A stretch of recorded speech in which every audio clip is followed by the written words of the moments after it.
Hello అండి అందరికీ నమస్తే అండి. అందరికీ హ్యాపీ సండే అండి.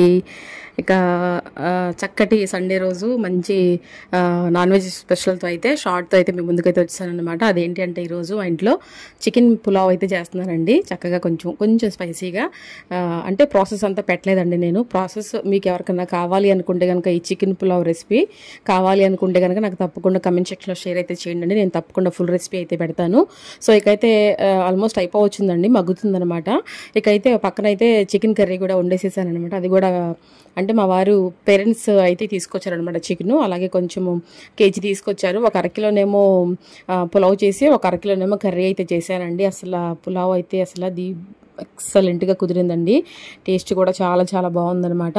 సో ఈ రెసిపీస్ రెండు ఈరోజు సండే కదా అండి, మరి సండే నాన్ వెజ్ లేకపోతే మరి పిల్లలు మరి బాధపడతారు కదా. సో అందుకనే వారైతే తీసుకొచ్చారనమాట. ఇకైతే నేను చక్కగా ఫ్రైడ్ ఆనియన్స్, అలాగే కొత్తిమీర, అలాగే పుదీనా, అలాగే నెయ్యి అన్నీ వేసేసి లాస్ట్ ఫైనల్గా నిమ్మకాయ అయితే పిండుతున్నాను అనమాట. అలాగే కర్రీ కూడా అయిపోవచ్చిందండి. కర్రీలో కూడా నిమ్మకాయ అయితే పిండాలన్నమాట. సో రెండు ఐటమ్స్ అయితే రెడీ అనమాట. సో మీరు సండే రోజు ఏం చేసుకున్నారో, టిఫిన్లు ఏం చేసుకున్నారో తప్పకుండా నాకు కమెంట్ సెక్షన్లో షేర్ అయితే చేయండి. నేను మార్నింగ్ టిఫిన్కి అయితే గారెలు అయితే వేశాను. సో ఇక ఈ చికెన్ పులుసు మీదకి గారెలు అయితే ఎలా ఉండిద్దో ఒకసారి మీరు ఆలోచించండి. అసలు ఆ కాంబినేషన్ ఉండిద్దండి, ఎక్సలెంట్ అనమాట. సో ఈ చికెన్ పులావ్ రెసిపీ కావాలంటే కామెంట్ చేయండి.